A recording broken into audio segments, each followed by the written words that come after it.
Unsyndicated presents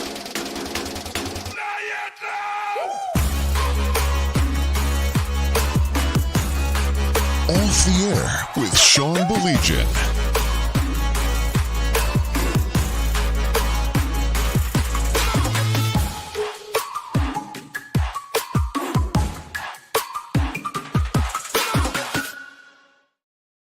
Up, how are you? Fantastic then. He's Scott Bischoff. I'm Sean Baligian. This is a draft recap. And yes, you wiseacres, I know a certain game's going on, so shut your damn pie holes tonight. Let's just get that out of the way right now, okay? Scott had a blast with you on Thursday and Friday. The feedback that I got was outstanding. Thursday night, we were at Buddy's doing a draft. First-round draft show for Woodward Sports. Friday night, we were in studio. You, me, and our boy Easy. Great time. Do you know what, Scott? I'm going to start here, okay? Do you know what Brad Holmes reminded each and every one of us? And we already knew, and I know you knew, and I knew, and we all talked about it, right? But it was almost like he had to remind us what we think he's going to do or what we think he needs is not going to come in any particular order. And it's funny because I've said that forever. And it, like, honestly, Scott, it was like, oh yeah, he had to remind us of that, right? That was my takeaway from literally the whole weekend. Well, going back to his first draft, I think that's specifically it. Like there's no, the one thing I'll say about all that is, at least the pieces of the puzzle go together. Right. Like they do go together, and they went together even in his first draft. You could understand what he was doing. But for now, they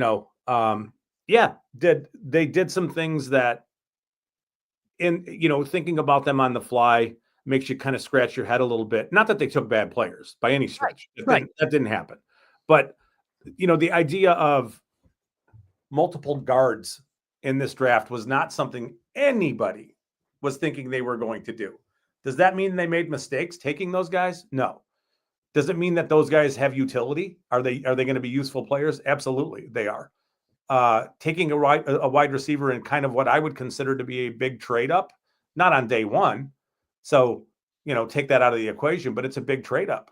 You gave up 2 future thirds. They're going to be very, very late thirds. One of them's a compensatory pick. We'll get into all that stuff. But, the questions are and have to be, were the players that he selected, are they good players? Do they fit with what the Lions do? And does it all make sense? And, when you examine the whole thing, yeah, to me, it does. Can you nitpick at it? Sure. But Brad Holmes has earned enough cachet as a GM, and he's put the Lions in a relatively unique situation because he's so good at what he does that they're not going to be able to keep all their superstars. And he's done that in very short order. So we should all kind of just hush a little bit with some of the Brad Holmes slander. I really don't understand it. Like, this is a guy who is just, every draft has just crushed it, especially the further you get out from the draft. Nobody's talking about last year's draft, but I got a feeling we're going to be talking about those guys this year, right? So, I think it's all good what they did. We can talk about how these players fit. I don't know exactly where you want to start. Let me piggyback on what you just said. And Scott, I couldn't say it any better, so I'm not going to try. The man's cachet, his credit line is enormous right now. And I think we're in a point right now, Scott, where a lot of Lions fans feel a sense of urgency. And I get it. I'm not saying you're wrong, okay? Please, I don't blame you. We've been fans for over a century, okay? For over half a century, all right? Just Scott and I. It feels like a century, but that's a different story. It is a century, okay? So I hope you understand. I hope you understand when I say this, what I mean, okay? I don't blame people for saying now. I don't, okay? But what this guy consistently does, Scott, and I brought this up the other night. He is the Bill Parcells of general managers. He doesn't like rookies. He doesn't like to give them a lot of responsibility. He doesn't trust rookies. This is a man that is thinking about the now, but at the same time thinking about in a couple of years, hey, listen, there are a couple guys on the offensive line that we love, Scott, reality. But the reality is they're going to be gone in a couple of years. Yeah. I really don't know how much those two integral pieces in Decker and Frank Ragnow have left. I don't. I mean, we all have to ask ourselves that question. And so what you're doing is you're planning for the future. And I'm not saying that none of these guys are going to come in and contribute this year. Okay. I'm not saying that at all, but you're getting guys in here. I think, Scott, being the key and operative word, that this is maybe the year that he gets busy around the trade deadline. I think that might be the possibility, but any slander thrown that man's name is just, I don't know what to tell you. You're out of your mind. How's that? Yeah. Keep it clean. The last thing I'll say about it is that it feels like Lions fans are feeling, and again, you put it well too. It's understandable, but there's this concept that all this is going to get, like the rug's going to get pulled out of underneath you, right? And all this is just going to go away, and that it's fleeting, and that the window is open for a 1 or 2 year period. That is not what Brad Holmes is building. Nope. That is absolutely, it's not what he's doing. So the idea that he needs a ton of production out of year one players from this draft is not something he believes or buys into. So these guys may not play, significant roles right now, but they sure are parts of the future. And that's the thing, is that we can't view it. We can't view it like the window's closing in a year and that they missed their opportunity. That's not what's happening. Our buddy in London, I know he's having a fun night with his knight, says, good evening. Alan says, hi, everyone. Brad Holmes drafts players who are ready to jump in the NFL. More on that in a second. Let me start with the first round pick. I know you and I talked about it so much on Thursday and so much on Friday. I was not shocked that he went defensive tackle. It was still a need. You still collect them. I think everybody was uber focused on an edge. And Scott, all along, and I said this multiple times on Woodward, I didn't think the edge was coming in the first round. I really didn't. I thought, personally, I thought it might be IOL. And then I thought defensive tackle. But I think he looked at what was out there and he said, yeah, this is need and BPA. Again, trust your scouting staffs, and thus William is a Lion.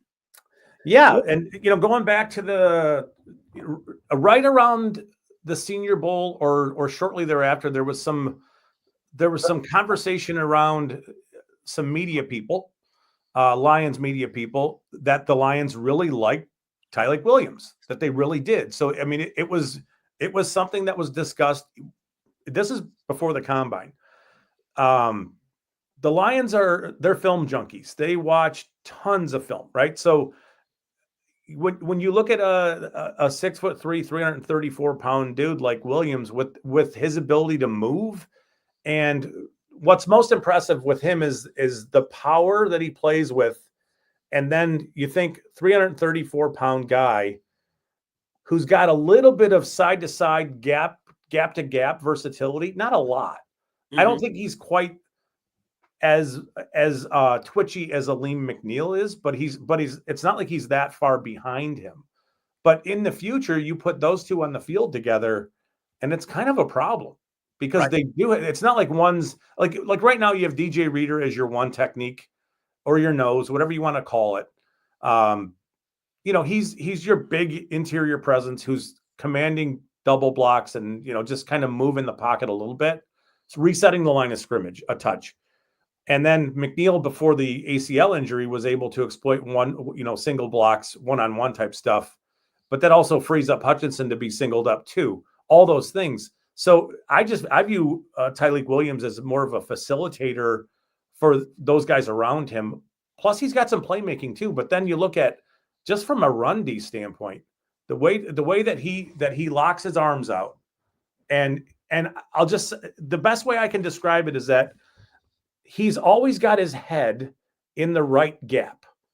So like his feet might be behind him a little bit, but his head's always where the ball is going to end up going.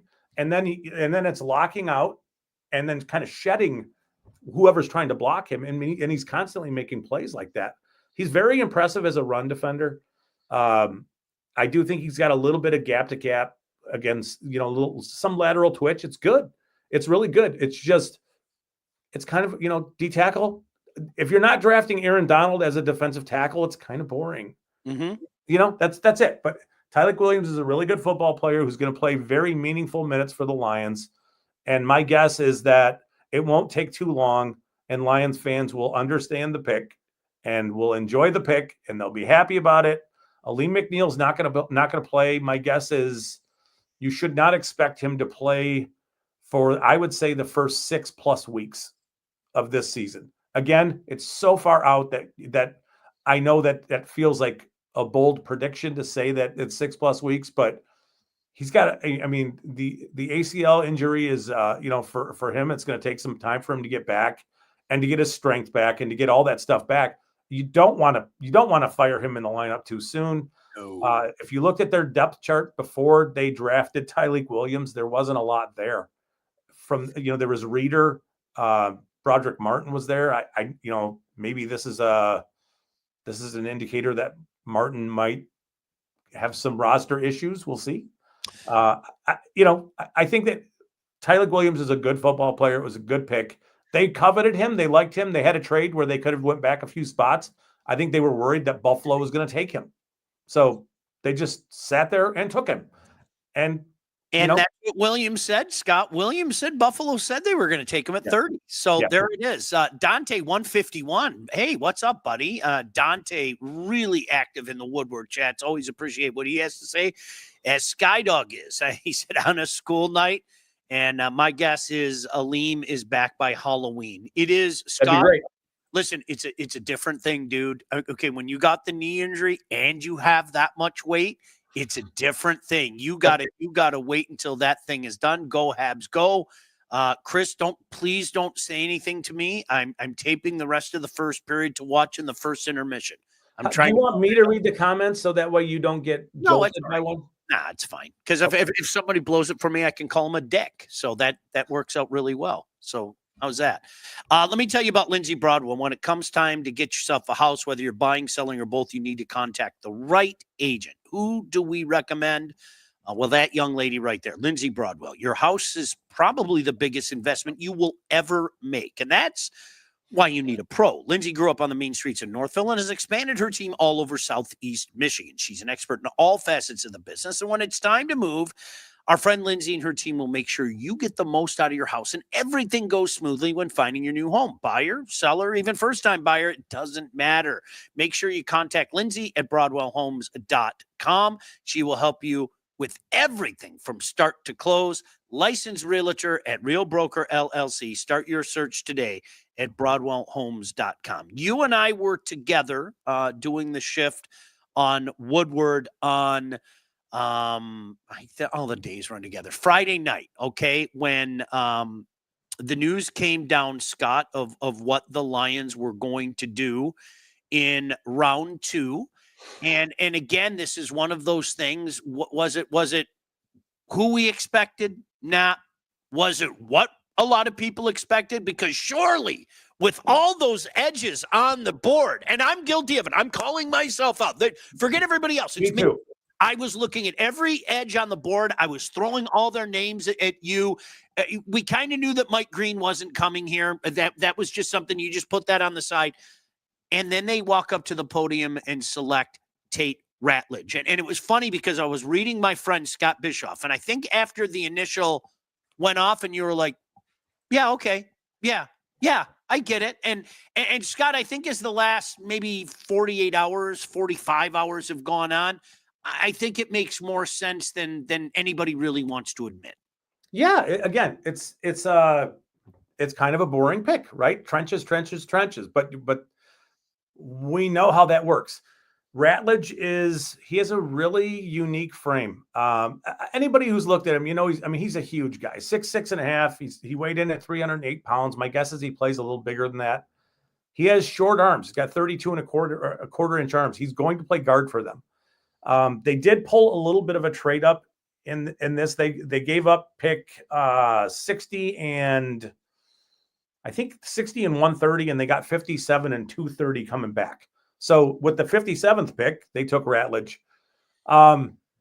He is really athletic for being a mauler type. And with the way the Lions run, particularly the run game, they run a lot of outside zone and they run a lot of power. So whoever you're drafting needs to be athletic enough to get out in space and to take those lateral steps instead of going straight forward and just mauling the guy in front of you. A lot of times you have to go 5, 6, 7 yards, outside the tackle box before you're making contact with somebody. And you're just kind of blocking whoever shows up, but you have to have lateral agility to do that. And he does. He really does. But he's also a mauler type too. I think I mentioned this on the broadcast that night, is that this dude would have been in a past life a bare knuckles, just a brawler. He would, because great analogy. It's the way that's his play style. It gets him into trouble. And this is the only knock and the only concern I have about his game is that he's over aggressive. So if you're a fan of the Lions and you want to see, if you want to see a guard just playing nasty and I would say on the edge of dirty and burying guys in the ground, this is your guy. I do think that they need to pull him back and get him a little more polished with his technique, because there's a lot of times when he wants to throw, he wants to punch, which is a really good thing, because a lot of times we're seeing that there's a lot of offensive linemen who don't like to punch. Mm-hmm. He does. He really does. But he'll punch both hands at the same time. And you could, and it leads to, think about throwing your hands as violently as you can to hit somebody in front of you and missing with one of them. What does that do? It turns your shoulders. You get a little off balance. It makes you lunge a little. You're bending at the waist. All those things are not great things as far as, guard play. But the Lions have a really good coaching staff. Hank Fraley's a great O-line coach. My guess is Tate Ratledge will get things a little more dialed in from a control standpoint very quickly, and it's a good pick. Again, I would have loved this pick we mentioned it at pick 102. I'd have loved it. But I also feel like that's almost like silliness for me to argue with Brad Holmes about like, oh, it'd have been great mid-round 3. Stop it. Right. So trust your scouting staff, dude. I'm a firm believer in that. Like that's the guy. And so far that scouting staff hasn't taken him aside, that true professional Sean, to be on the air when the Habs' biggest game of the year is on at the same time. I kind of picked it strategically. Are they playing? I didn't know. Skydog said my problem was in the DT. Remember, I wanted Kenneth Grant. So did I. That was a pipe dream that he was going to fall. Yeah. It was what I considered unnecessary trades before drafting the next 2 players. We're going to get to that in a second. Steve said killer mullet. Yeah. Dante said, to be honest, this and Tiger baseball has been keeping me sane for that bullshit that happened today in game 4. Scott, I don't know if you saw that. I got nothing. So I'm just nothing to say. Ray said, you guys ever recall seeing a so-called draft expert go on a rant like Kuiper did over Sanders when others said, if you go by the game takes, he got picked where he should have? I don't agree with that, Scott. I don't either. He got picked where he should have. I knew he was going to drop. I didn't know he was going to pick that up right there. He wasn't going second overall. Okay. That was the hype machine. We all know that. Okay. Yeah. But let's be honest. Let's be honest. To anybody that said that he was going to go the 5th round to Cleveland. Yeah. Especially after they took one in the 3rd round. Yeah. And they took one in the 3rd round who I don't know that will ever play in the NFL. Right. Like, it's weird. But yeah, that whole thing is strange beyond strange. I think it's just best to view it as a bit of a one-off scenario in which feels like a group of people decided to punish the dad. And, obviously the dad is sort of the pseudo agent for the kid. And yeah, it's a bummer for Shedeur. he's a better quarterback prospect than where he fell in the draft. For him, maybe he beats all these guys out, and this is just a road bump, right?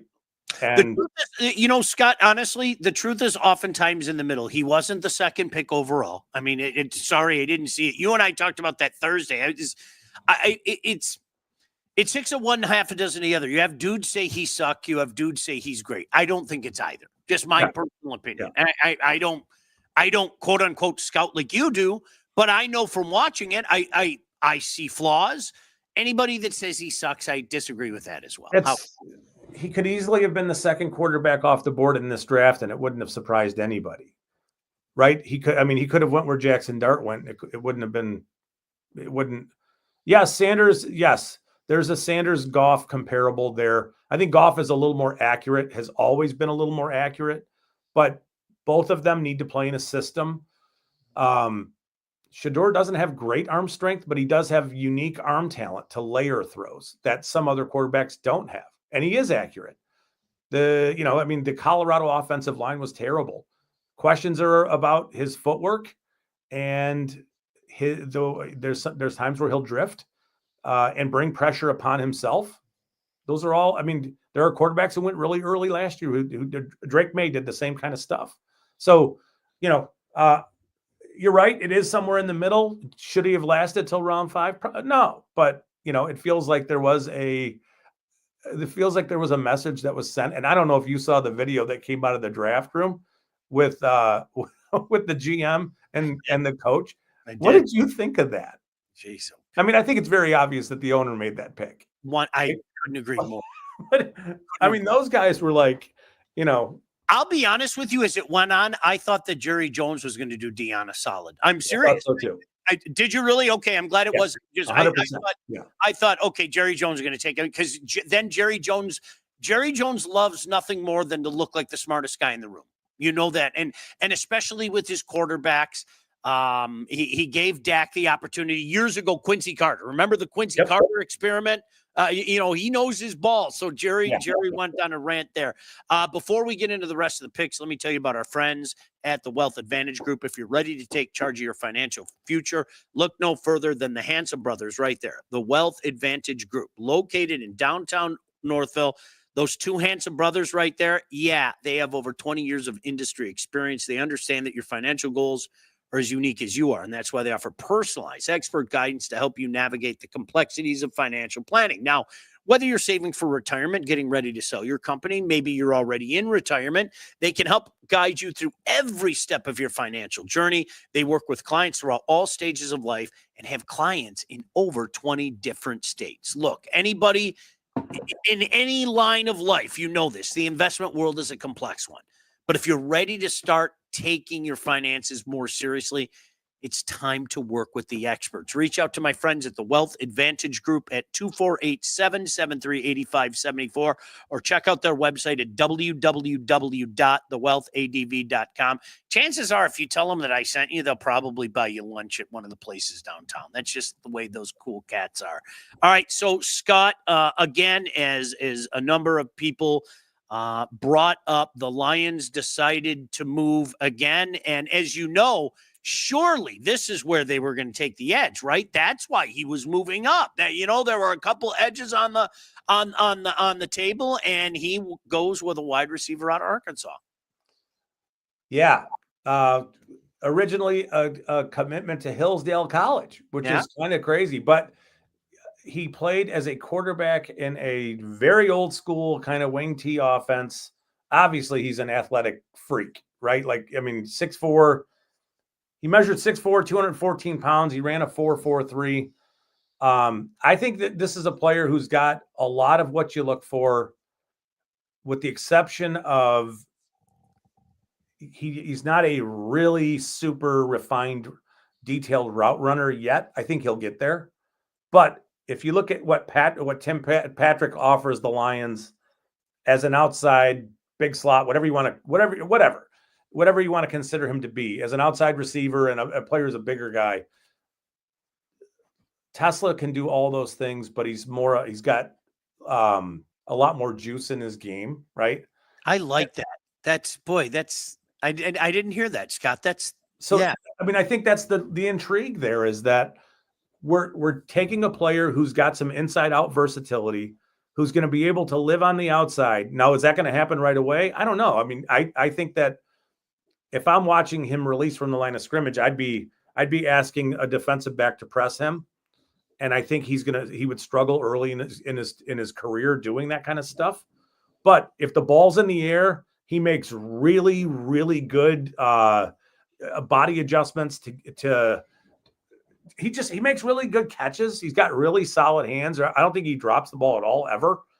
On the boundary, in the red zone, in certain areas of the field, I think he's an interesting player. This is where this whole draft class is going to come down to, because I know it. They traded 2 future 3rd round picks, and that sounds like a lot, right? I mean, it just sounds like, well, that's a lot. You gave up a lot. But you jumped from 102 to 70 in this draft. Yep. So you jumped a full round of players to make this pick. And in the meaty part of this draft, Scott, I mean, yes. We talked about it Thursday. This is the meaty part of the draft. Yes. And this is, so nobody in the pre-draft process was talking about Isaac Tesla being a Lion. So it surprises everybody. And everybody said then, it's a reach and all this other stuff.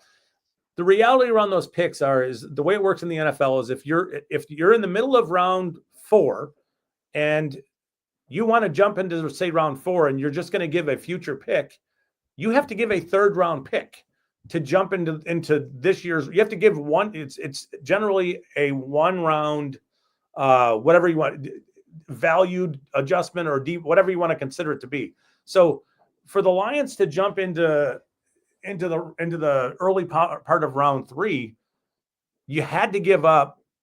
You were going to have to give up a 2nd round pick to do that, right? So that's where the 2 2nd rounders or the 2 3rd rounders come in. But everybody needs to understand what those 3rd rounders are going to be. They're going to be around pick 90 and around pick 100. So they're going to be late 3rd round picks. And in this year's class, you would value those as, late 4th round picks, just because of the year that, you're not, Jacksonville's not getting those picks for a year. Right. So if Isaac Tesla becomes a player who plays for the Lions and is somewhat productive, nobody's going to care about those picks. There's a couple comments I got to get to. Ray said, this made me laugh out loud. Is this world too soft that a prank is getting blown out of proportion? Listen, you're talking to the wrong 2 guys, okay? Because when it comes to prank calls, you guys familiar with the Jerky Boys?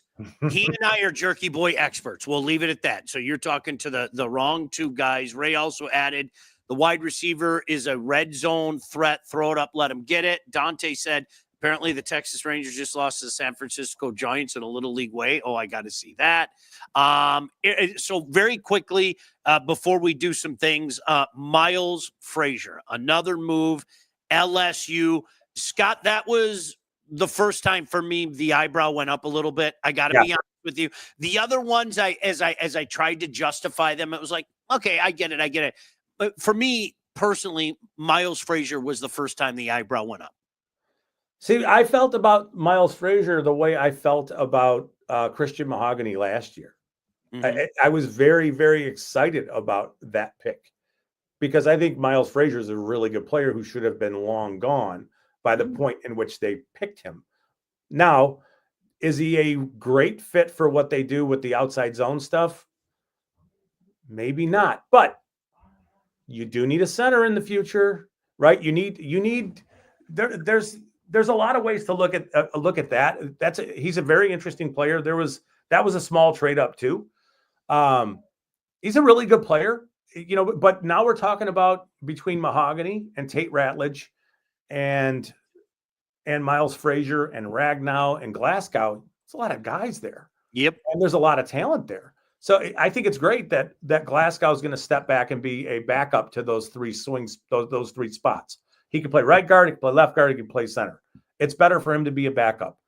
My guess is Ratledge and Mahogany are going to have an edge here as far as we'll see what happens during camp. But you've got the makings of a little bit of a battle going there.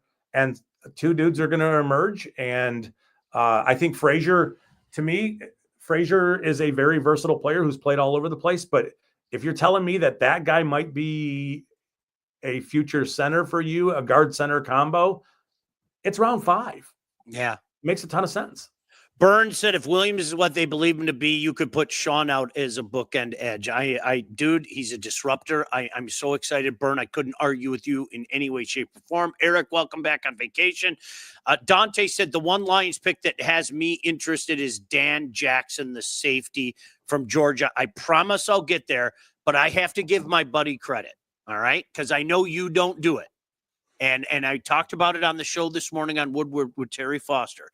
Scott said to Easy and I Thursday night or Friday night in person and via text, there's a kid out of Boise State that nobody's talking about. And I'm very, very intrigued. And with a nod to the Jerky Boys, maybe Scott, when it comes to playing the edge position, he could be the Egyptian magician at the edge position. Okay. I didn't think about that. No, honestly, Scott, everything I've seen about this kid. And again, I've always said, I'm not going to sit here and tell you about that, which I don't. Everything I've seen about this kid, I love. Everything. I'm serious. I really do. Obviously, you have some thoughts on him. So the initial stuff was watching him play in the playoff and just how much effort he played with, right? And then at the combine, there was one specific, this is why it's important for dorks like me to watch this kind of stuff, because this kind of stuff matters, and it stood out. So they were doing the arc drill where they had the big hoops out there and they want him to run a figure 8, and he was ready to roll. And Chuck Smith is the Baltimore Ravens passing whatever. He's the D-line coordinator for their pass rushers. And he's got the football on the end of the stick, and you could see those two kind of jawing back and forth at each other. And it wasn't in a bad way, but they were just firing each other up. And Hassanin and Chuck Smith kind of like started hitting each other's chest. And you could see Ahmed Hassanin was ready to go. Like, let's go. Come on, let's go. And that's how he plays. He doesn't give up on anything. So then you watch his film, and it's like, okay, there are some things that he does where there are clear, I don't want to say they're problems, but things that you can correct very quickly. And the first thing he does is with his stance. There's not a lot of stagger between his right foot and his left foot as far as the way normally, down linemen line up and get off the ball with their first step. So the problem is that his first step is generally really short, and he's a little bit late coming off the ball. All that stuff is correctable. Having said that, he was incredibly productive, even being inefficient with his first step. So he could win the corner. He's physical. He doesn't give up on anything. He's got enough leverage and understanding of how to move people. He's very difficult to block. He when he stunts back inside, he's big and heavy and all that stuff. To me, the Lions might have found a guy here, and it wouldn't stun me.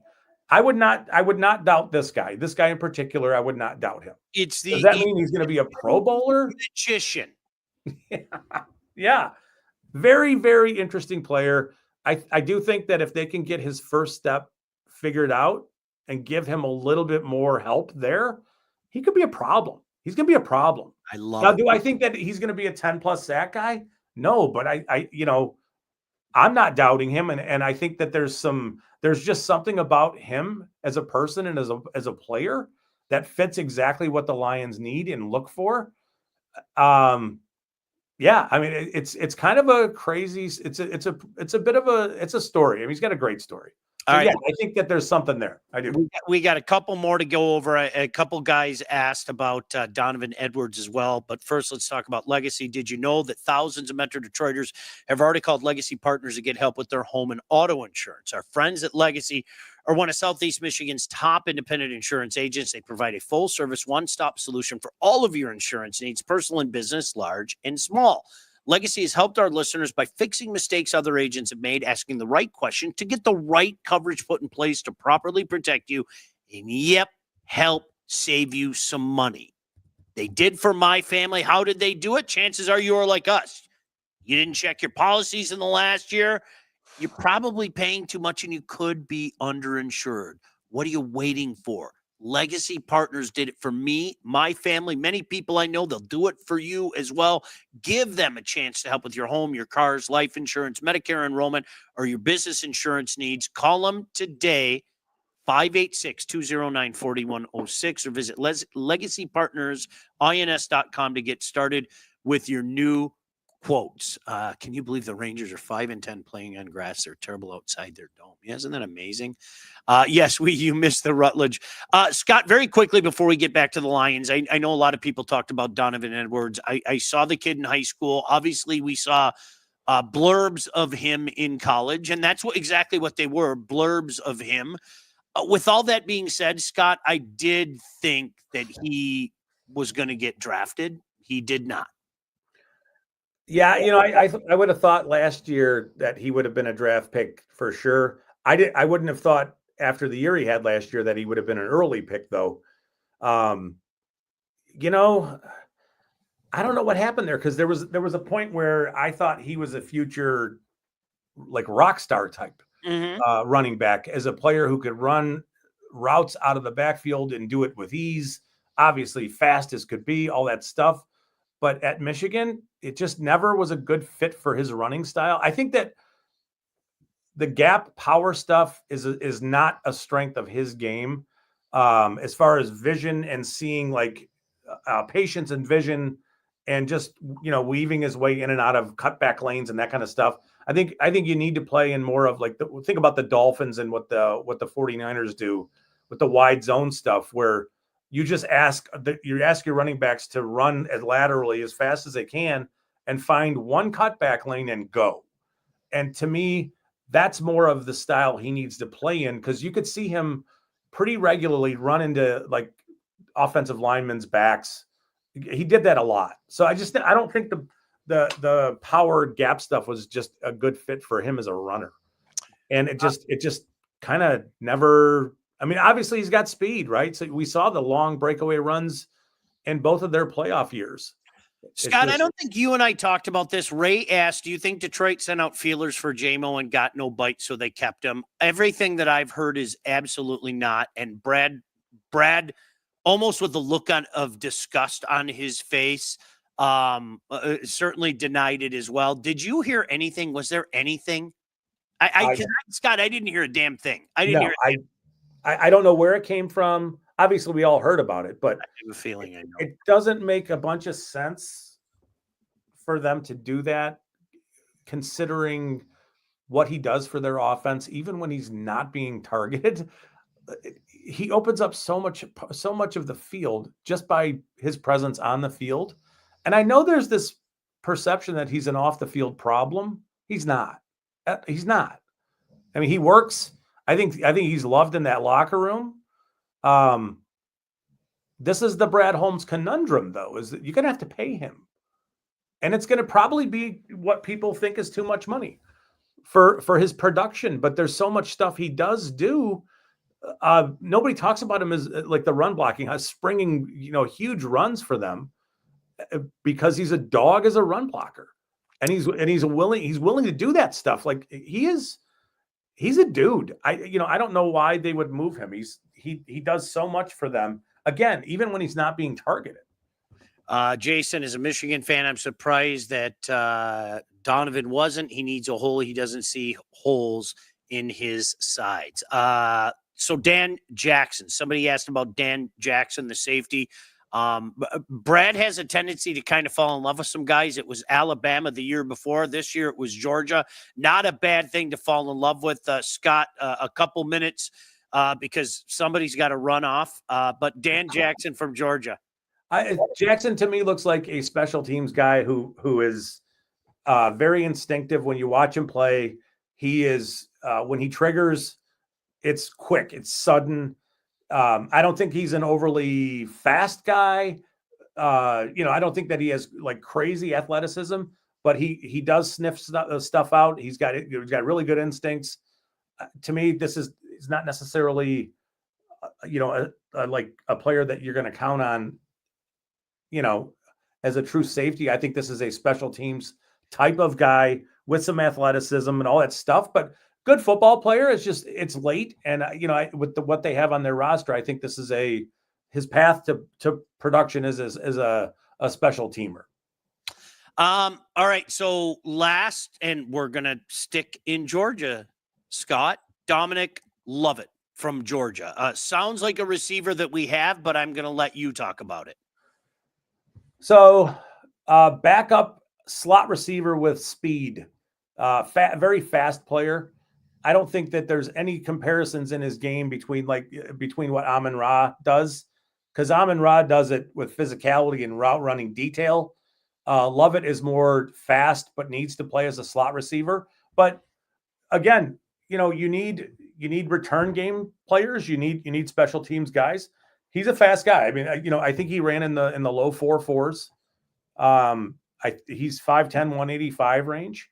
He can run routes. He can do all that stuff. He's not an outside player. So to me, this looks like a player who is a slot receiver backup. Maybe if we think like a Khalif Raymond replacement in the future. Does that make sense? Mm-hmm. Something like that. Yeah. Well, somebody went and did it. It was Ray, the Leaf fan, had to tell me, and I got to keep my words. You're an ass for telling me the score. So there. I promised. I said if somebody told me the score during this, I'd call you an ass, good, bad, or indifferent. So Ray, congratulations, you're our ass of the night. We were almost done. Nah, it's all right. Fucking Dylan Strome. But anyway, Scott, very quickly, but before we get out of here, this is the type of draft that I look at, and somebody brought it up in the chat earlier. I mean, the whole draft grades idea is just funny. I'm sorry, guys like you and I have been making fun of that for years. I think this is a literally a snapshot of why draft grades are silly. What you think of this draft, even after next year, and what we think of this draft 2 years from now, after the second season, I think are going to be two different things. I really do. Yeah. It's so hard to do it. I mean, think about 2 years ago after the Gibbs and Campbell picks in round one, how much people were all over the Lions, and they had lost it, and they had so yeah, just the draft grade thing is just silly, right? Yeah. But for what the Lions are and what they, where they are at with their roster, all this stuff makes sense. I think the last thing I'll say is that it wouldn't surprise me if there's some action that happens between now and, say, training camp where they do go find an edge elsewhere, right? I think Zadarius Smith could be coming back pretty easily. It's pretty easy to think that. I wouldn't be shocked at all. I'm with you. Yeah. And then there's always another dude out there, and Trey Hendrickson is who I'm talking about. And if that's the plan, like it doesn't make a ton of sense because you got to pay him, and you're already in a situation where you can't pay everybody as it is. But I think they're okay. This was a good draft. I think that they'll get knocked because a lot of people don't know who Tesla was or what he's going to be, and that's going to be the player who ends up determining what the value is, or what they really got coming out of this draft. Because with Tyreek Williams, it's hard to see like that guy failing. You know what I mean? Like he's a pretty premier run stopper already, and you're going to get good guard play out of the guys that they took. So I kind of like what they did. Even if I could, pick apart, I would have preferred if you took that guy 3 spots later, please. So, you know what I mean? But I think it's good what they did. And understand though, when I say that, I'm not saying Brad Holmes is beyond questioning. Mm-hmm. I'm saying that he's earned the right to make these picks and explain them. And we can all say that, yeah, it makes a lot of sense. The Lions offense is going to go as it's going to go basically to the lengths that their offensive line will take them. And when you're bolstering the offensive line, that's a good thing. Those are all good things. So, I think the Tesla thing is going to be the one where if in 3 years he's a productive player, I'm not saying 80 catches or 70 catches or any of that stuff, but if he's a contributor to their offense and as a player that helps them, yeah, this is good. This should be good. As Dante pointed out, Smith's nephew was picked by the Lions, and I think the surprise would be if he isn't back, Scott. I really would be, and he stayed in the area. Hey, All About Catering LLC, full-service caterer, graduations, weddings, bridal showers, corporate events, anything you need catering for from 25 to 4,000 people, All About Catering can and will take care of you. Customer service and satisfaction is their number one goal. You looking for somebody for your graduation party? Well, they got your back. Rick and his staff, they will take care of your next big event. Just go to allaboutcateringllc.com today. Check out their menus, all their 5-star reviews. Give them a call, 586-731-1398, and you can get your event started. Scott, always appreciate you, my friend. Greatly, greatly, greatly. Looking forward to chatting with you sometime soon. Hopefully we can keep in touch during the off season, to be sure, and schedule releases coming. Sounds like we can't wait. Releases become one of the greatest days of the year. Let's be perfectly honest. So I know you love it. It's good. So I'm off tomorrow night. Sorry, I got to do something for the alma mater, but we'll be back Tuesday, Shep and I, for Scott Bischoff, for Todd. See you later. Bye-bye. God bless you. Mwah. Off the Air with Sean Baligian. Executive produced by Sean Baligian and Todd Losey. Theme song, incidental music, and related sound effects are from Play It Loud by Jam Studio. Engineering, mixing, and graphic design support provided by the Unsyndicated Podcast team. Don't forget to like and subscribe on all your favorite channels. While you're there, be sure to rate and review the podcast. Got something to say to Sean? Call the Unsyndicated hotline at 248-237-3257.